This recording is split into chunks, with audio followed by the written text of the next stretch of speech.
Ben, merci à tous d'être présents et d'être toujours aussi fidèles.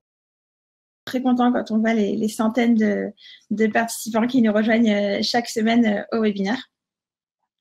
On est 95. On va attendre un tout petit peu s'il y a des retardateurs. Alors, on va commencer. Super, Ludivine, tant mieux. Alors, on va commencer gentiment, comme d'habitude, pour parler de petits éléments plutôt techniques. Alors, le webinaire, comme d'habitude, il est enregistré. Vous recevrez le replay par mail. Il y a une petite fenêtre de chat dans laquelle vous pouvez communiquer comme vous le faites déjà très bien. Vous pouvez également poser des questions sur l'onglet questions. Et si à l'issue de ce webinaire, il reste encore des interrogations, n'hésitez pas à nous écrire. On répondra par mail à tout le monde comme on le faisait précédemment. Je vais aussi en profiter pour vous présenter Malou. Je ne suis pas sûre que tout le monde nous connaisse. Alors, on existe depuis 3 ans. On s'est rendu compte il y a 3 ans que en fait, la majorité des personnes qui recherchent un restaurant elles vont chercher en ligne. Et chercher en ligne, selon qui vous êtes, ça peut vouloir dire de regarder sur Google, sur TripAdvisor, sur Instagram, sur Yelp, sur Foursquare, Uber Eats, Deliveroo maintenant, bref. Il y a beaucoup de moyens qui existent. Et ces moyens, ils ont en commun qu'ils sont digitaux. Et ça change la donne pour les restaurateurs. Parce que maintenant, non seulement ils doivent être visibles en ligne partout où leurs clients potentiels font leurs recherches, et en plus, il ne suffit pas juste d'être visible, il faut être attractif pour convertir ceux qui vont vous voir en ligne en clients. Et ça, en fait, ça demande du temps, un savoir-faire, une expertise qui n'est juste pas le métier de restaurateur. Donc, c'est devenu notre métier. Donc, chez Malou, on aide les restaurants, parfois les hôtels, mais sur la partie restauration, on maintient le cap, à acquérir des clients en ligne sur toutes les plateformes où les clients peuvent faire leurs recherches. Et pour y arriver, on va aller jouer sur 3 leviers. Le premier levier, c'est ce qu'on appelle le référencement local. Le deuxième levier concerne les réseaux sociaux. Et le troisième levier, c'est ce qu'on appelle les relations presse et influence. Donc aujourd'hui, on est 15. On est une équipe de 15 personnes, à la fois des métiers du marketing, de la data science, du web développement, de la stratégie éditoriale, tous au service de nos 80 restaurateurs qu'on aime beaucoup et qui sont heureux avec nous. On va tout faire pour les rendre encore plus heureux. Ils sont principalement en France, mais également en Belgique et aux États-Unis. On crée beaucoup de contenu pour transmettre l'expertise qu'on a acquise depuis 3 ans. Beaucoup de webinaires depuis le confinement, mais aussi des vidéos, une centaine d'articles et de conseils sur notre blog. Et aujourd'hui, en particulier, on va essayer de voir avec vous comment préparer la reprise la manière la plus efficace en termes de communication.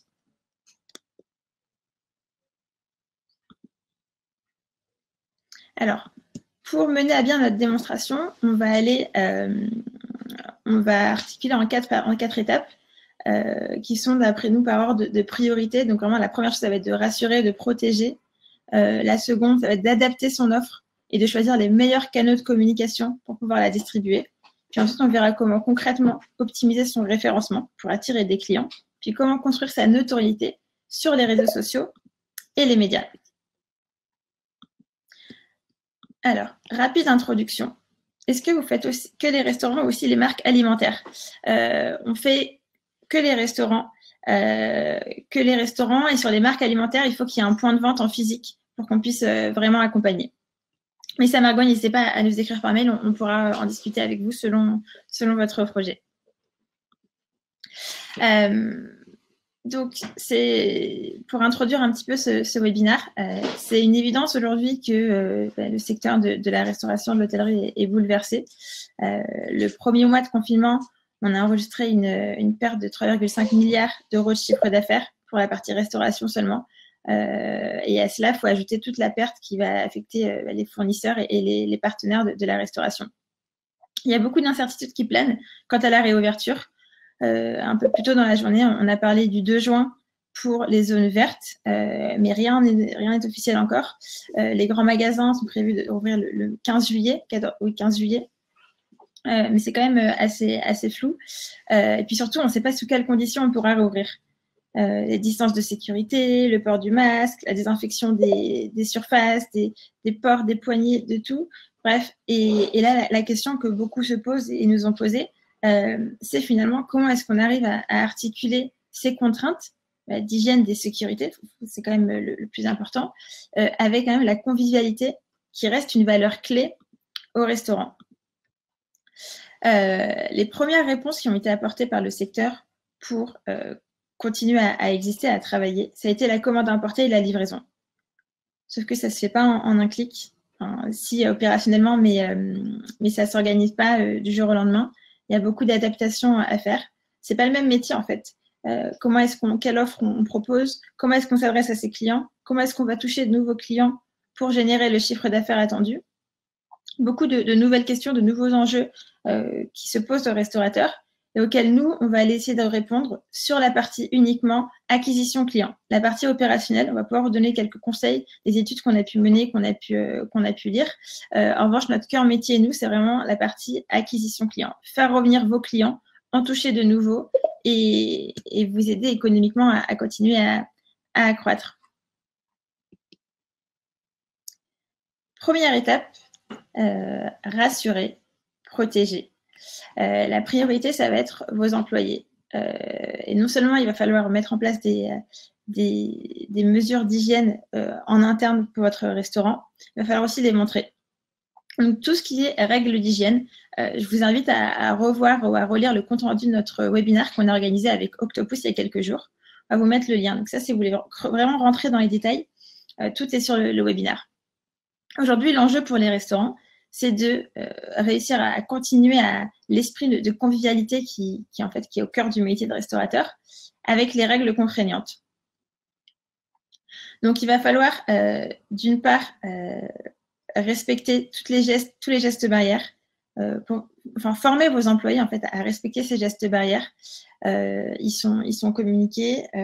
Pensez à la distanciation sociale même au travail, que les équipes ne soient pas trop proches pendant les temps de préparation. Et sans faire peur. Donc ça, c'est tout le jeu subtil des réseaux sociaux.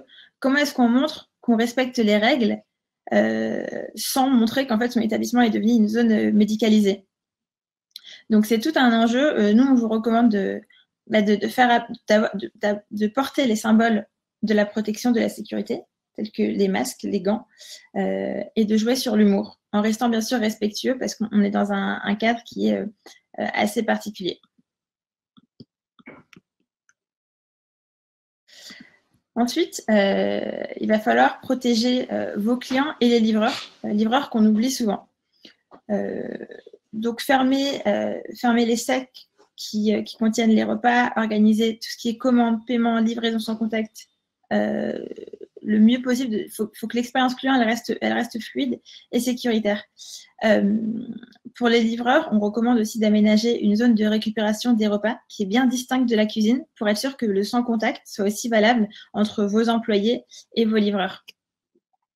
Ces mesures, elles s'appliquent principalement pour la vente à emporter et pour la livraison. Ce qu'il ne faut pas oublier de préparer la reprise du service à table, parce que même si elle est incertaine, elle va arriver. Si on regarde un petit peu ce qui se passe en Allemagne, ça vient juste de reprendre, c'est calme. Évidemment, on n'est pas du tout sur les volumes de fréquentation pré-crise. En revanche, il y a des réservations, ça reprend doucement et la distanciation sociale, les distances de sécurité, elles restent indispensables. Donc, comment est-ce qu'on fait pour, quand on a un établissement qui peut faire 100 places assises, on va probablement se retrouver avec juste 20 places assises. Comment est-ce qu'on se réorganise? Je vous ai mis un exemple d'un croquis partagé par Alain Ducasse pour créer une de protection. Et là, l'enjeu, c'est d'essayer de mettre des choses un peu sympas, un peu maison, des pinces à linge pour, même si c'est très compliqué, réussir à articuler les contraintes de sécurité avec la convivialité.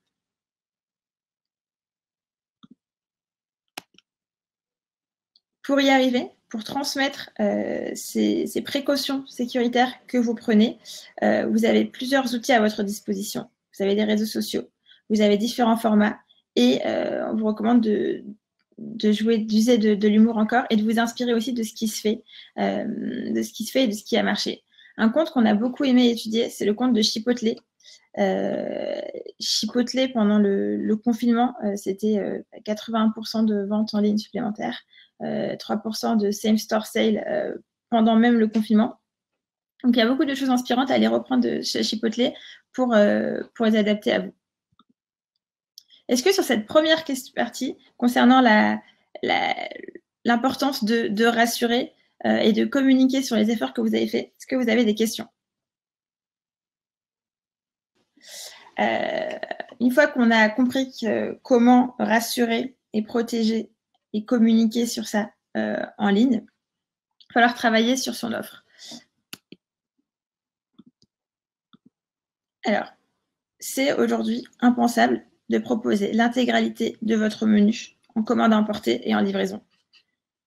Pourquoi? Parce qu'il faut penser à comment est-ce que le plat va arriver, dans quel état, quelle température.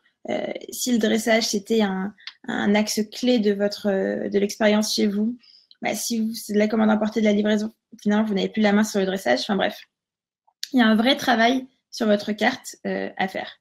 Il y a plusieurs grilles de lecture. Aujourd'hui, si on regarde ce qui a marché le mieux en 2018 sur les commandes, c'est les commandes en livraison. On a, sans surprise, le trio pizza, sushi, burger. On le savait un petit peu. En revanche, si on creuse un tout petit peu davantage, on voit que la cuisine exotique, avec indien, chinois, africain, turc, ça a son succès également. Mais si on creuse encore un petit peu plus et qu'on regarde les analyses de Deliveroo en 2019 et les tendances en 2020, on voit qu'il y a une petite évolution. Si vous regardez le top 15 de 2019, et ben voilà, Alain, vous posez la question, le poké est numéro 1. Et le poké, donc c'est le poké de Pokawa en l'occurrence, qui réalise les plus grosses performances, mais il y a différentes pokés. Je vous ai enlevé les marques à chaque fois parce que c'est pas très intéressant.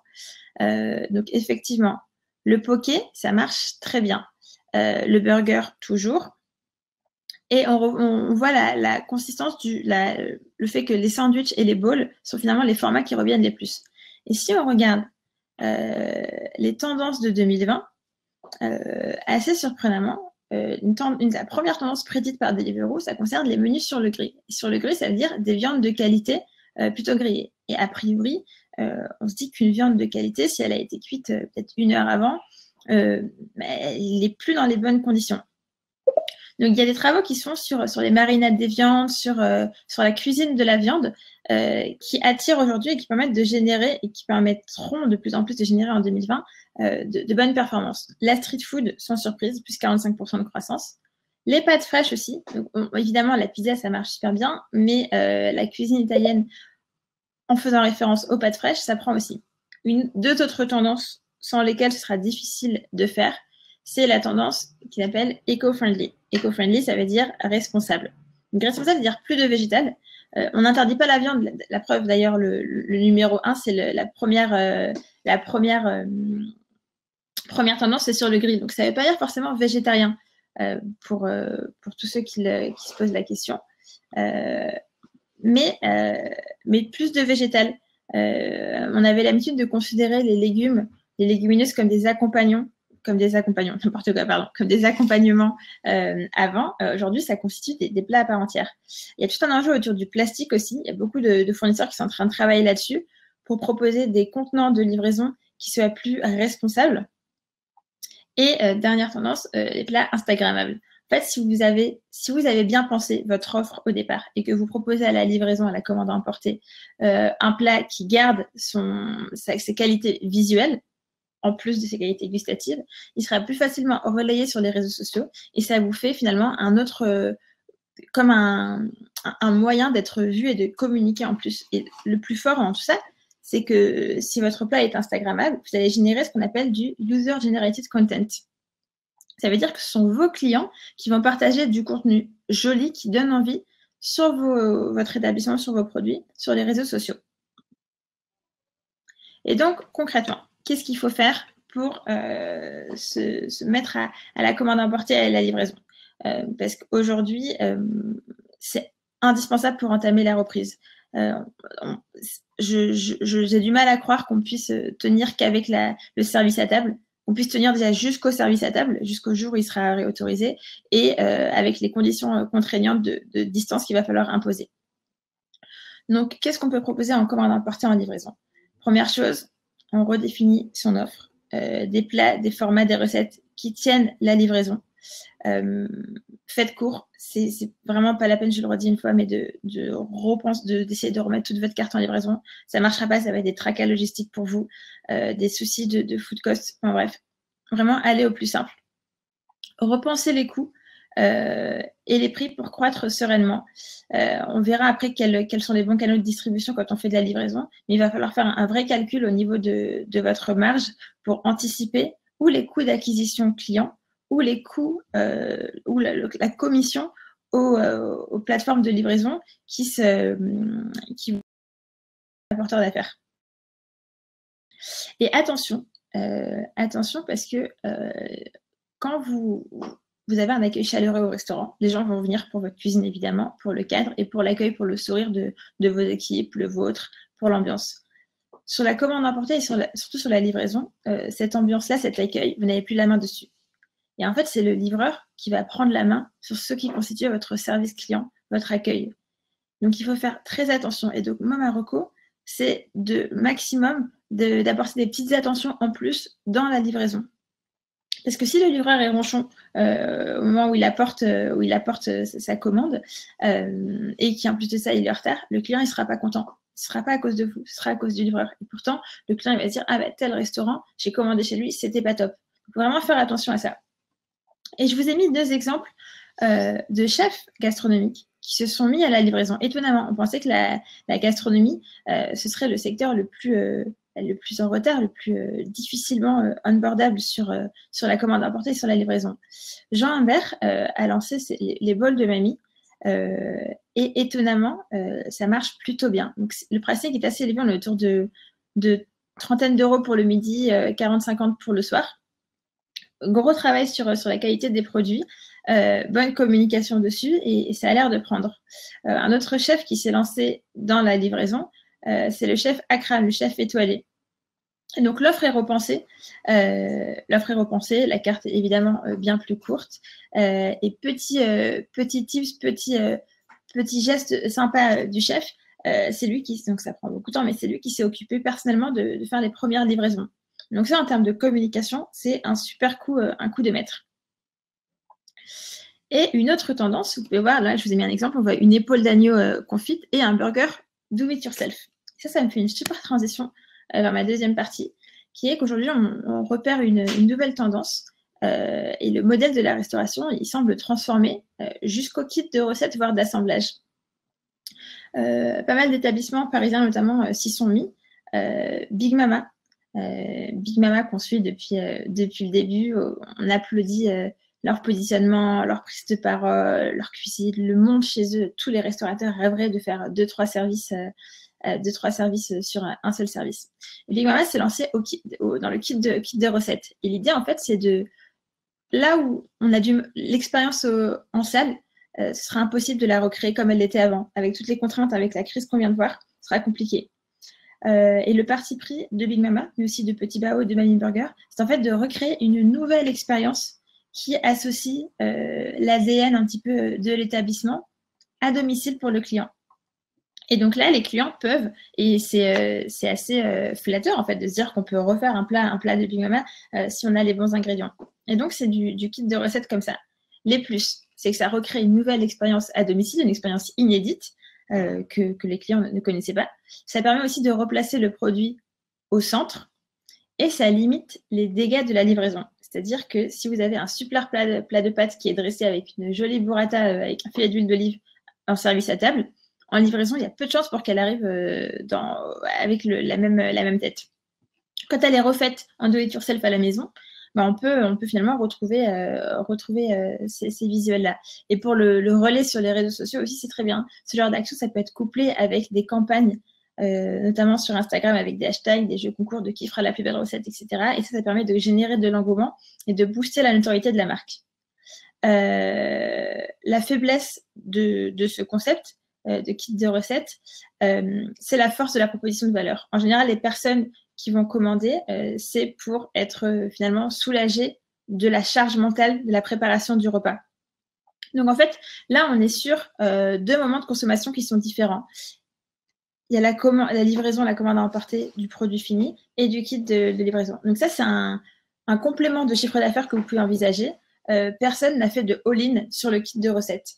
Ça complète, ça permet de se positionner sur un nouveau moment de consommation, mais ça ne va pas remplacer le service de plat terminé. Un autre modèle qu'on voit apparaître dans les établissements en France, c'est le transformer un petit peu le restaurant en épicerie traiteur. Ça peut aussi faire partie de la réponse à la crise. On a vu assez tôt des restaurateurs vouloir soutenir leurs producteurs de fruits et légumes et de volailles et d'œufs et de crèmeries qui étaient en fait eux aussi sans activité puisque les restaurants ne commandaient plus chez eux. Donc pour les soutenir, on a vu des restaurants se convertir en marché de producteurs, voire en épicerie fine. C'est Pouliche qui a fait Amandine Chéniaud de Pouliche, qui est une des premières à avoir transformé son établissement en marché urbain. Vous imaginez bien, super retombée. Ça fait sens aussi avec son positionnement de cuisinière jusque-là. On a aussi Sardegna à Tavola, qui est un restaurant italien dans le 12e arrondissement à Paris qu'on accompagne, qui avait anticipé, donc il y avait c'est quelques années qu'il avait créé une prolongation de son restaurant avec un petit espace traiteur. Et en fait là, les cuisines du restaurant travaillent pour alimenter le traiteur en plat et les petits producteurs du restaurant vendent dans l'épicerie. Et ça fait que le chiffre d'affaires généré par l'épicerie, en fait, atteint celui du restaurant. Donc, c'est complètement envisageable de retrouver ces volumes de chiffre d'affaires si on articule bien une offre d'épicerie et de traiteur. On a vu aussi de manière assez surprenante la Tour d'Argent qui s'est mis à vendre en ligne les canards de la Maison Burgot, qui est le fournisseur du resto depuis 1947. Ok, c'est top. Donc, quand on veut mettre en place de la commande à portée et de la livraison, ça se fait opérationnellement, mais ensuite, il faut identifier les meilleurs canaux de distribution pour juste vendre son offre. Il y a aujourd'hui globalement 3 moyens qui existent. Le premier, c'est ce qu'on appelle le click and collect. Click and collect, on passe sa commande en ligne, en général sur le site ou sur les réseaux sociaux ou sur une plateforme, et puis on vient la récupérer. Le flash and collect, on va au restaurant, on flash un QR code qui permet de commander son repas directement sur son téléphone, et puis on le récupère devant le restaurant, sans avoir à rentrer. Et enfin, le click and deliver, ça correspond à la livraison, tout simplement. Mais sur la livraison, je vais revenir un instant, sur la livraison, il y a 2 modalités. En général, le click and collect et le flash and collect, vous pouvez le mettre de manière autonome, indépendante sur votre site. Il faut un site web a priori. Pour le click and deliver, pour la livraison, il y a 2 options. Soit vous choisissez de mettre en place votre système de livraison en propre, soit vous passez par des plateformes. Il y a des avantages et des inconvénients aux 2. Si vous choisissez de mettre en place votre propre système de livraison, c'est plus d'indépendance, c'est-à-dire que le fichier client, il est à vous. Ce n'est pas un client Deliveroo ou un client Uber Eats qui va commander, c'est un client de votre établissement qui va commander. Il n'y a pas de commission. Vous avez aussi la main sur la protection sociale que vous voulez apporter aux livreurs. En revanche, les inconvénients, c'est que ce que vous n'allez pas investir ou perdre en commission, vous allez devoir l'investir en marketing pour aller chercher les clients. Parce que le nerf de la guerre, les dépenses de Uber Eats, de Deliveroo, de Just Eat, c'est du marketing pour aller toucher ses clients. Donc, si vous choisissez de passer sans eux, vous allez devoir vous mobiliser, vous, pour aller toucher vos clients. Ensuite, vous risquez aussi d'avoir des enjeux logistiques à gérer. Les avantages de plateformes de livraison, c'est que ce sont des apporteurs d'affaires. Il faut les voir comme des apporteurs d'affaires. Et puis, ils ont des algorithmes connus. On a identifié comment, globalement, les algorithmes pour remonter en haut des résultats de recherche. En revanche, cet apport d'affaires, il est rémunéré avec une commission qui peut aller de 20 à 30% selon vos négociations. Et ce sont des plateformes, des systèmes qui sont assez décriés à cause de la précarité des livreurs. Et puis, on va passer à la 3e. Est-ce que vous avez des questions sur la partie livraison ?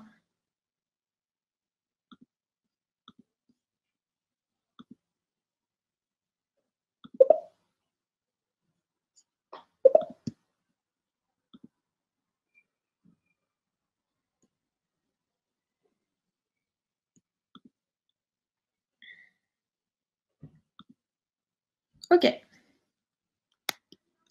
Donc, une fois qu'on a repensé son offre, qu'on a choisi les bons canaux de distribution pour pouvoir la distribuer tout simplement, il va falloir être visible auprès de ses clients. Parce que tous ces efforts opérationnels, s'ils ne sont pas valorisés, ça ne va pas booster votre activité. Donc, la première chose, c'est le référencement. Il y a des fondamentaux pour remonter sur Google. Première chose, la cohérence des informations. Il faut faire en sorte que toutes les informations qui sont disponibles en ligne sur votre établissement soient exactement les mêmes. Si vos horaires ont changé, et a priori ils vont changer, il faut mettre à jour cette information partout. Première chose qui va vous pénaliser sur Google, c'est Google détecte que sur la fourchette, vos horaires, c'est midi 14h et 19h22 et que vous avez des horaires différents sur Google, différents sur les pages jaunes, différents sur Facebook, différents sur Instagram, il ne va jamais vous faire remonter en haut des résultats de recherche parce qu'il va vous estimer comme non fiable. Et l'intérêt de Google, c'est que les gens continuent à utiliser Google. Donc, si Google commence à monter un établissement qui, en fait, est fermé aux horaires de recherche, mais qui apparaît comme ouvert, ça va créer de la déception chez les usagers de Google. Et donc, Google va vous pénaliser. Il ne veut pas du tout ça. Je vois qu'il y a des questions aussi sur le click and collect. On aime aussi beaucoup Pulp chez nous. Join Pulp, ils travaillent bien. On a de bons retours avec eux. Concernant les mots-clés de commande importée, de livraison, ce sont des nouveaux mots sur lesquels il va falloir investir. Autant le mot-clé terrasse, l'année dernière, à la même période, c'était le mot-clé sur lequel il fallait se battre pour remonter. Autant aujourd'hui, on est plus sur la commande importée, sur la livraison. Attention, le click and collect, ce n'est pas un mot-clé pour des clients. C'est un mot du jargon professionnel. Donc, entre nous, on peut l'utiliser. Mais en termes de volume de recherche, c'est dérisoire. Ensuite, les photos. C'est indispensable d'imaginer séduire des clients en ligne avec des photos qui ne donnent pas envie, qui sont sombres, qui sont brouillons, qui sont sales. Donc, il y a un gros travail à faire sur les photos pour la conversion. Également, n'hésitez pas à renommer vos photos avec les mots-clés qui seront les plus pertinents pour vous. Ça va vous permettre de manière indirecte de remonter encore une fois. Enfin, un enjeu très important, c'est l'existence qu'on appelle l'existence multicanal. On vous recommande, il y a tout un tas d'annuaires qui existent. Des annuaires qui vont vous permettre d'acquérir des clients directement. Il y en a beaucoup qui sont en train de se lancer aujourd'hui. Il y a des annuaires qui vont vous permettre, donc des annuaires pour gagner des clients directement. Ça va être Google, TripAdvisor, La Fourchette, par exemple. Des annuaires qui vont vous permettre de manière indirecte de toucher des clients, ça va être des annuaires qui sont plus trop utilisés aujourd'hui, comme les pages jaunes ou le petit futé. Honnêtement, plus grand monde les utilise pour rechercher un établissement. En revanche, si vous avez sur ces plateformes-là une fiche riche en mots-clés, avec les bonnes descriptions, avec des photos de qualité, bien éclairées, bien mises en valeur, renommées avec les mots-clés, les horaires qui sont mis à jour, le menu surtout qui est à jour. Si vous avez quelques avis clients et que vous y avez pris le temps d'y répondre, ça va envoyer comme du jus de référencement sur votre fiche Google et d'une manière indirecte, ça va vous permettre de remonter en haut des résultats de recherche. Troisième type d'annuaire qui existe, ce sont les annuaires qui ne sont pas trop prioritaires pour l'instant, mais qui vont le redevenir d'ici quelques mois, les annuaires pour les touristes. Par exemple, on sait que les Chinois, aujourd'hui, quand ils cherchent un restaurant, ils vont regarder sur Jiangping. Donc, chez Malou, tous nos restos sont sur Jiangping. Les Russes, ils vont chercher sur leur Google national qui s'appelle Yandex. Donc, pareil, chez Malou, nos restos sont sur Yandex. Les Brésiliens, ils vont regarder ou sur Kekanto ou alors ils vont parler à leur iPhone. Et en fait, quand on parle à son iPhone, ça nécessite d'avoir un bon référencement sur Apple Plan. Donc ça, c'est une nouvelle plateforme qu'il va falloir travailler. L'importance des avis clients. Alors, pourquoi les avis clients, c'est important? Alors, déjà, parce que ça va participer à votre e-réputation. C'est ce que je disais tout à l'heure. Si vous remontez en haut des résultats de recherche, que vous avez de belles photos, imaginons que vous avez de jolies photos, mais que votre e-réputation est catastrophique. Si vous avez moins de 4 sur 5 en termes de notes, ça va être compliqué d'aller convertir qui que ce soit. Si vous n'avez que 3 avis, par exemple, c'est comme sur Amazon. On hésite à commander un produit qui n'a pas été noté auparavant. Les gens vont hésiter à venir chez vous. Donc, le premier enjeu, ça va être de collecter des avis. Comment est-ce qu'on fait pour collecter des avis? On demande à ses clients, tous ceux qui vont venir chercher en commande à emporter, pas hésiter à leur demander de vive voix s'ils veulent bien. Vous pouvez également glisser un petit carte, un petit flyer dans le sac de commande. Vous pouvez aussi imaginer un QR code qui renvoie directement sur votre page Google pour inciter plus facilement le client à vous laisser l'avis. L'avis peut être laissé sur Google, mais aussi sur une plateforme de livraison selon vos priorités du moment.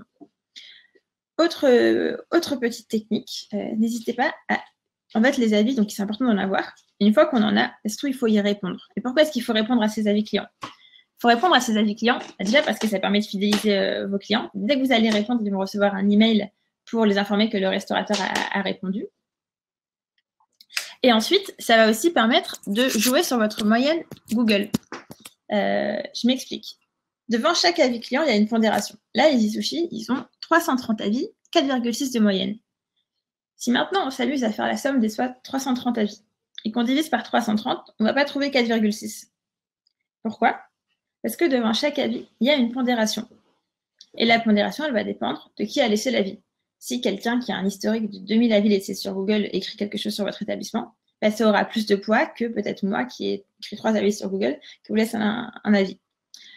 Une note qui a été laissée hier, elle a plus de poids qu'une note qui a déjà 2 ans. C'est logique, elle est plus cohérente par rapport à l'offre actuelle de l'établissement. Et dans cette même logique, si vous avez un avis négatif, auquel vous prenez le temps de répondre, en fait, ça va diminuer la pondération de cet avis dans votre note. Parce que, en fait, c'est toujours la même logique, ça envoie un signal positif à Google qui montre que bah, vous êtes à l'écoute de vos clients, vous voulez progresser, et du coup, vous travaillez, vous êtes inquiet, vous faites en sorte que les clients ne restent pas déçus. Et donc, si vous n'avez jamais répondu à vos avis clients, c'est pas très bien, mais c'est pas grave. Vous pouvez prendre le temps à la veille de votre lancement de commande importée et de livraison, ou même si c'est déjà lancé, pour répondre à tous les avis qui ont laissé, à toutes les personnes qui ont laissé des avis au préalable dans votre établissement. Et ça va leur permettre comme on dit tout à l'heure, ça va leur envoyer un email. Et donc, vous pouvez utiliser la réponse aux avis comme prétexte pour parler de la nouvelle offre que vous avez mise en place. Et donc, ça va vous permettre de toucher de manière assez directe tous les gens qui connaissent déjà votre établissement et donc qui sont plus facilement convertibles en clients. Les plateformes de livraison. Comment est-ce qu'on fait pour remonter en haut des résultats sur les plateformes de livraison? C'est un petit peu les mêmes logiques que Google. C'est-à-dire que les algorithmes ne vont pas pousser un établissement qui ne plaît pas, qui n'est pas fiable parce que ces informations ne sont pas mises à jour, qui ne plaît pas parce qu'il y a de mauvaises notes, etc. Donc, ce que vous pouvez faire, c'est mettre à jour vos horaires déjà et allumer bien les tablettes sur tous les créneaux. Si vous annoncez au système que vous allez commencer la livraison tous les jours à midi, il faut qu'à 11h55, la tablette soit allumée. N'attendez pas midi 10, parce que les 10 minutes pendant lesquelles vous serez éteint alors que vous avez promis d'être ouvert, ça va envoyer un signal très mauvais aux algos, ça va vous descendre dans les résultats de recherche. Ensuite, les algos vont valoriser ce qu'on appelle l'excellence opérationnelle. Ça, qu'est-ce que c'est? C'est le temps de préparation. Si vous annoncez qu'il vous faut une demi-heure pour préparer tel type de commande et que 45 minutes après, le livreur est toujours en train de vous attendre devant la porte, c'est que le client va recevoir sa commande en retard, qui va être mécontent, bref, c'est un cercle vicieux. Et donc, ça va vous dégrader sur les plateformes. Attention aussi à ne pas annuler des commandes, ne pas faire trop d'erreurs dans les commandes. Troisième élément, on y revient, c'est l'importance des avis clients. La note moyenne de votre établissement, le volume de commandes que vous allez générer, les avis laissés, tout ça, ça va rentrer comme des données dans l'algorithme et ça va faire que vous montiez ou pas sur les résultats de recherche. Et enfin, jouer le jeu de la promotion, ça peut vous permettre de remonter en haut également. Il y a des systèmes spéciaux, c'est-à-dire que vous pouvez par exemple faire des promotions à destination seulement des personnes qui ne sont pas encore vos clients. Vous pouvez bien targeter sur la partie promotion et ça vous permet de toucher la première fois les clients et s'ils sont contents, en fait la fidélisation elle peut se jouer. Je reviens juste aux avis clients. N'oubliez toujours pas la petite carte pour demander à vos clients de vous laisser un avis. On n'a pas trop de réflexes en France et c'est dommage parce que ça peut aider vraiment les commerces à progresser. C'est la dernière partie. Comment est-ce qu'on utilise à bon escient les réseaux sociaux et les médias pour générer de la notoriété sur notre nouveau service? Alors, première chose, sur les réseaux sociaux, il faut faire en sorte que l'information soit accessible. Si vous proposez de la livraison, de la commande importée, il faut que ce soit en haut sur votre bio Instagram avec les plateformes sur lesquelles vous proposez. Là, je vous ai mis un exemple d'un établissement au tacos qu'on accompagne. Dès la bio, on sait que la livraison, il n'y a pas de commande importée, il n'y a que de la livraison. Les 3 plateformes et on a le lien sur la plateforme qui nous arrange en évidence. Également, depuis quelques temps, il y a des mises à jour Instagram assez intéressantes qui permettent de générer de la commande directement sur les réseaux sociaux. Vous pouvez, en fait, comme il y a quelques mois déjà, Instagram était devenu un petit peu comme une marketplace où c'était surtout les marques de mode, par exemple, ou de beauté, qui faisaient la promotion de produits. Et en cliquant, on pouvait directement acheter, je sais pas, sa paire de chaussures, son sac à main ou que sais-je. Aujourd'hui, vous pouvez faire si vous avez un système de click and collect sur votre site web, vous pouvez faire la même chose. Donc là, je vous ai mis l'exemple de Pokahop, que vous voyez à quoi ça ressemble. On peut directement sur une photo cliquer sur le poké qui nous intéresse. On est rebasculé vers la fiche produit et ensuite on peut aller sur le site web pour l'acheter. Ça, c'est quand on veut pousser son click and collect en propre. Quand on veut booster la livraison et qu'on travaille avec Uber Eats ou Deliveroo, vous pouvez ajouter le bouton commander un repas. Vous pouvez ajouter sur la bio le bouton commander un repas et même en post, si vous regardez bien en haut à droite, en orange, commandez votre Pazzi Pizza. Si vous cliquez dessus, vous êtes directement rebasculé vers le lien Uber Eats. Donc ça, c'est des choses que vous pouvez mettre en place pour plus rapidement générer du clic et de la commande. Ensuite, comment on parle sur les réseaux sociaux? Qu'est-ce qu'on montre? L'intérêt, ça va être de présenter la nouvelle offre parce qu'a priori, vous allez un petit peu sortir des sentiers battus de ce que vous faisiez jusque-là. Donc pour ça, il va falloir donner envie avec des belles photos, partager les informations, à quelle heure, je vous ai mis un exemple de Big Mama qu'on aime beaucoup, à quelle heure est-ce qu'on peut venir récupérer chez vous, où est-ce qu'on commande, mais aussi n'hésitez pas à montrer l'équipe qui est motivée. C'est une période qui est difficile pour la plupart des Français. Voir que votre équipe se bat tous les jours pour continuer à faire tourner la boutique et pour sauver votre établissement, ça va toucher les clients, ça va permettre aussi de les remobiliser. Il ne faut pas tomber que dans le contenu commercial. Tous les contenus de produits que vous allez mettre en avant, n'hésitez pas à les intercaler avec des recettes, des jeux interactifs, des actions de solidarité que vous auriez menées. L'idée, c'est de vraiment utiliser les réseaux sociaux pour créer, au-delà du clic et de la vente qui est le nerf de la guerre, créer de la notoriété. C'est ça qui va aussi vous permettre de faire du repeat, de fidéliser. Si votre compte se convertit en page de vente avec que du pouce au clic à l'achat, vous allez perdre vos abonnés. Donc vraiment alterner contenu de marque, contenu sympa, contenu engageant et contenu pour vendre. Ensuite, très important de planifier tout pour ne rater aucune prise de parole. Toutes les rencontres sportives, toutes les sorties de films, de Netflix, c'est des moments pendant lesquels les gens sont plus enclins à commander. Donc, il faut vous positionner, il faut avoir un planning de publication et vous positionner quelques jours et le jour même, quelques jours en amont pour annoncer l'offre spéciale que vous allez mettre en place, par exemple, ou le menu spécial, et le jour même pour générer de la commande sur ces grands soirs de chiffre d'affaires. Également, il y a des fêtes du calendrier, comme on n'est pas obligé de toutes les célébrer sur son offre food, mais la Saint-Valentin, la fête des mères, la fête des pères, c'est des rendez-vous plutôt incontournables en restauration. Également, les événements qui sont liés à votre cuisine. Si vous faites de la cuisine italienne, de la cuisine française, de la cuisine orientale, enfin bref, il y a plein de moments sur des calendriers plus spécifiques qui valent le coup d'être utilisés pour le community management. Ensuite, n'hésitez pas à donner envie à vos clients de revenir chez vous.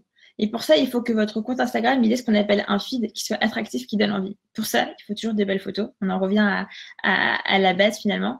Mais il faut faut alterner de manière intelligente à la fois les produits bruts, à la fois les plats, au format commande emporter livraison. Donc, c'est pas utile aujourd'hui de dresser super bien la salade ou le plat que vous allez faire si en fait on sait très bien qu'en livraison il ne va pas du tout arriver dans cet état-là.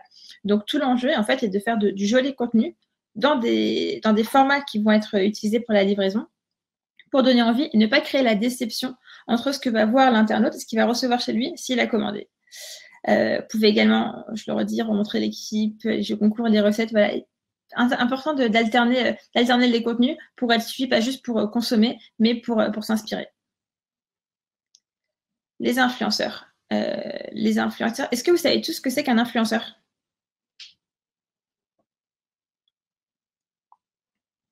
J'ai pas de réponse. Là, vous pouvez me répondre sur le chat. J'ai pas de sondage là-dessus. Ok. Ok, top. Donc, les influenceurs, ok, bah, tout le monde sait, oula, que des super bons élèves sur ces webinaires. Donc, les influenceurs, vous savez ce que c'est. Ce sont des tiers de confiance. Jean-Edouard, c'est pas grave. On va quand même, on va réexpliquer alors. En fait, un influenceur, qu'est-ce que c'est? Au départ, c'est un individu comme vous et moi qui s'est mis à partager sur les réseaux sociaux sa vie, une de ses passions, peu importe. Et en partageant ce contenu régulièrement, il a réussi à fédérer autour de lui une audience de plusieurs milliers, voire dizaines de milliers, voire centaines de milliers, voire millions d'abonnés. Et ces gens-là, ils le suivent parce qu'ils ont choisi. C'est-à-dire que la différence entre un contenu d'influenceur qui est vu et une publicité, aussi bien ciblée soit-elle, c'est que le contenu que l'abonné va voir de l'influenceur, il le voit parce qu'il a choisi de le voir. Il a choisi de s'abonner pour accéder à ce contenu. Alors qu'une publicité, même si elle est super bien ciblée, en fait, elle s'impose à nous, elle apparaît sur l'écran. Et donc, il y a différents types d'influenceurs. Il y en a qui vont partager leur vie en général, on les appelle les influenceurs lifestyle. Il y en a qui vont partager plus leurs moments en famille. Il y en a qui vont partager de la food, à la fois la cuisine et les établissements qui testent. Il y en a qui vont partager du sport, enfin bref, de la culture. Il y a un petit peu de tout. Ce qui est intéressant, c'est que tout le monde mange. Donc, pour la restauration, tous les influenceurs sont pertinents. Il faut juste choisir les influenceurs qui parlent vraiment aux personnes que vous voulez toucher. C'est-à-dire que si vous avez un super influenceur qui a 1 million d'abonnés, mais parmi ce million d'abonnés, il y en a 50 qui habitent dans un périmètre de 20 km autour de vous, aucun intérêt. Il va pas vous servir. Donc, il faut bien choisir l'influenceur en fonction de la taille de son audience, de l'engagement qu'il génère. Est-ce que les gens le suivent vraiment? Est-ce que c'est des vraies personnes qui le suivent? En fait, c'est ça la vraie question. Est-ce qu'on peut très bien acheter, demain, on peut acheter 30, 50 000 abonnés indiens, chinois, russes, mais c'est des abonnés fantômes et ça n'a aucun intérêt pour vous. Donc, bien repérer l'engagement qu'il génère et le type de contenu, l'audience à qui il parle, en termes de localisation, en termes de classe sociale, en termes de goût. Est-ce que vous m'entendez toujours? Vous m'entendez bien? Ok, top. Et donc, il faut choisir le bon influenceur. Et avec un influenceur, vous pouvez juste l'inviter à découvrir votre établissement ou plutôt lui proposer de passer prendre à emporter ou de se faire livrer. Et s'il aime bien, a priori, il va partager. S'il a été bien ciblé, il va bien aimer et il va partager sur les réseaux sociaux son expérience de votre cuisine. Et là, je vous ai mis un exemple de Pokawa qui sont plutôt très bons avec les influenceurs. Pokawa, leur stratégie, en fait, ils ont grandi assez vite dans toute la France. Et leur stratégie, c'est dès qu'ils ouvrent une ville, de faire un partenariat avec l'influenceur healthy, fitness, lifestyle de la ville en question. Ils créent une recette co-brandée avec cet influenceur-là. Et la recette est disponible dans le restaurant pendant 1 mois en exclusivité. Donc, ça veut dire qu'ils arrivent à mobiliser la communauté de l'influenceur, qui est locale a priori, ça a bien été choisi, pour générer une première audience locale autour de leur restaurant. Et ça marche plutôt super bien. Ils se posent la question de la rémunération. La rémunération, est-ce qu'on paye un influenceur ou pas? Si un influenceur est... En tout cas, chez Malou, on ne les paye pas.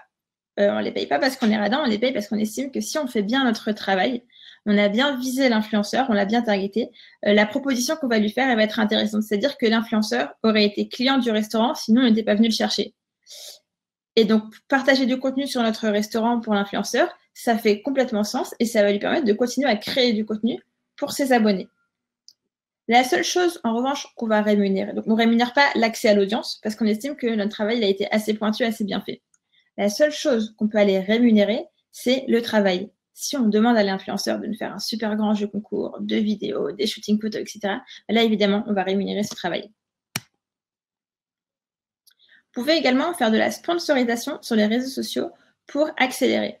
C'est-à-dire qu'aujourd'hui, les modules de sponsorisation sur Instagram et sur Facebook, ils sont très fins. Donc, vous pouvez toucher des gens sur un périmètre géographique proche. Vous pouvez targeter des personnes en fonction de leur âge, de leur sexe, de leur localisation, de leurs intérêts. Et c'est là où tout le gros du travail d'affaires. Vous pouvez toucher les gens qui aiment vos concurrents, qui suivent les pages de vos concurrents. Vous pouvez toucher les gens qui suivent des contenus qui sont éditorialement proches de votre ligne à vous. Donc, en faisant ça, vous pouvez toucher des personnes qui sont potentiellement vos clientes. Et tout l'intérêt de la sponsorisation, en fait, c'est d'itérer pour progresser. Vous allez faire votre première campagne, vous allez avoir des résultats, vous allez affiner. Et au fur et à mesure, vous allez pouvoir avoir un ciblage des plus précis pour toucher de manière la plus rentable vos clients et générer du clic. Clic sur commander, clic sur livraison, clic sur à emporter. Autre élément que vous pouvez faire pour générer de la notoriété, c'est faire ce qu'on appelle des relations presse. Relations presse, qu'est-ce que c'est? C'est d'abord rédiger un communiqué de presse efficace, du bon contenu, pour mettre en valeur votre offre. En fonction de journaliste que vous allez vouloir chercher, il y a différentes choses à mettre en offre, à mettre en valeur. Évidemment, la cuisine, mais si vous avez un engagement écologique qui est particulièrement fort, bah, c'est sur ça qu'il va falloir accentuer quand vous allez chercher certains types de médias. Si vous avez une offre, un menu enfant qui est super sympa et que vous avez proposé avec des jeux, je vais dire n'importe quoi, avec des jeux peut-être pour occuper les enfants pendant que l'école est terminée, en plus de les nourrir, bah, il va falloir accentuer sur cette partie-là si vous cherchez des médias féminins ou des médias parents. L'important, c'est de structurer l'information. Un journaliste, il reçoit déjà des tonnes de communiqués de presse. Il ouvrira le vôtre si l'information, elle est claire, elle est accessible et qu'il n'a pas besoin de se casser la tête pour la trouver.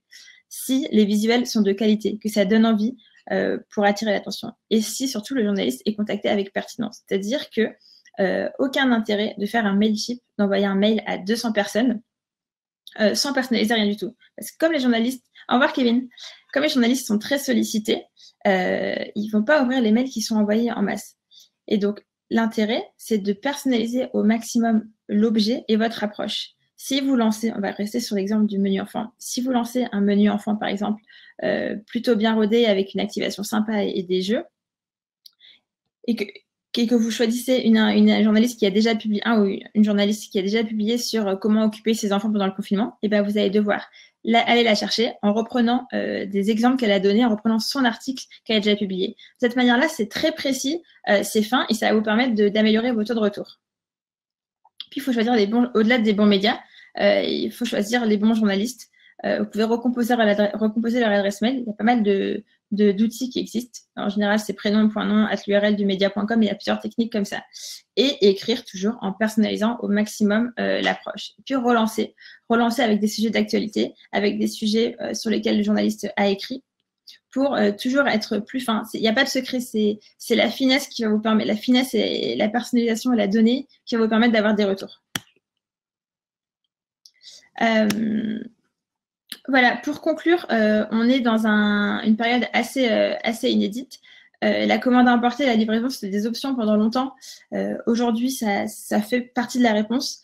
Ça peut faire partie de la réponse au format livraison de plats, commande de plats. Ça peut faire partie de la réponse avec des kits de recettes. Ça peut faire partie aussi de la réponse en transformant une partie de l'établissement avec un modèle plus traiteur, voire épicerie, voire un marché ouvert. Il n'y a pas une réponse aujourd'hui, surtout qu'on n'a pas assez de recul pour être sûr que ce chemin est le meilleur. Donc, il y a beaucoup de tests à faire. Il ne faut pas avoir peur, c'est compliqué en ce moment, mais il ne faut pas avoir peur de tester à échelle réduite. Et ensuite, une fois que ça marche, d'appuyer sur le bouton et de tout donner. Est-ce que vous avez des questions?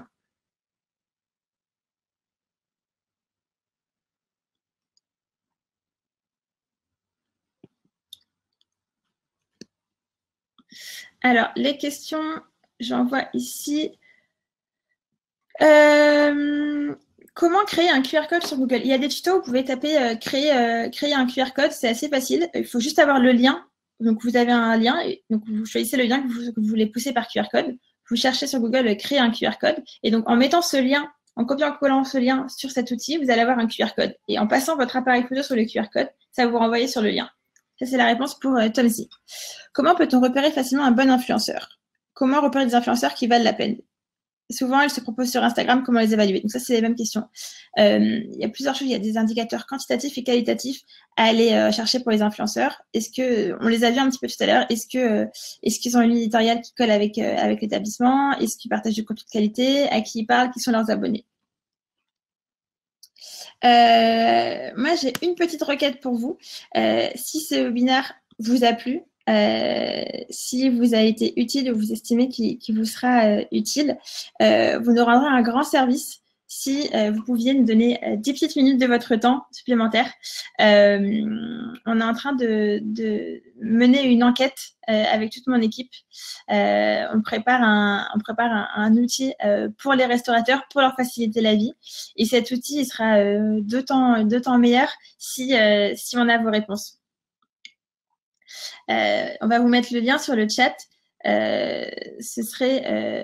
Ça nous aiderait beaucoup et ça nous permettrait, nous aussi, de penser l'outil de la meilleure manière pour qu'il vous soit utile.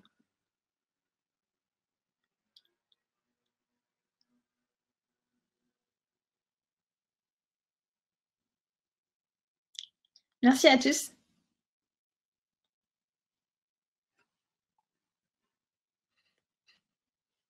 Alors, alors, je vais vous remettre le lien.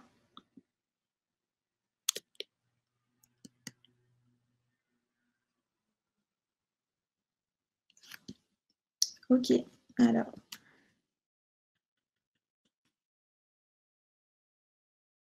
Vous allez nous aider. On va vous changer le lien tout de suite.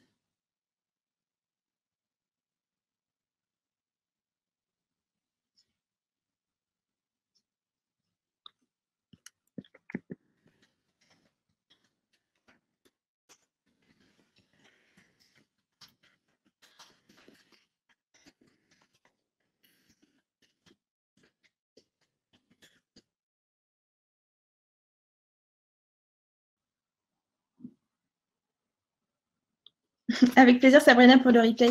Le lien, on va essayer de vous l'envoyer tout de suite. Pour le formulaire, ce qu'on va faire, c'est qu'on va vous l'envoyer par mail. Vraiment, si vous pouvez prendre ces quelques minutes pour le remplir, ça nous aidera beaucoup. Et si vous avez des sujets qui vous intéresseraient pour les prochains webinaires, écoutez, n'hésitez pas à nous le dire. On les fait vraiment pour vous.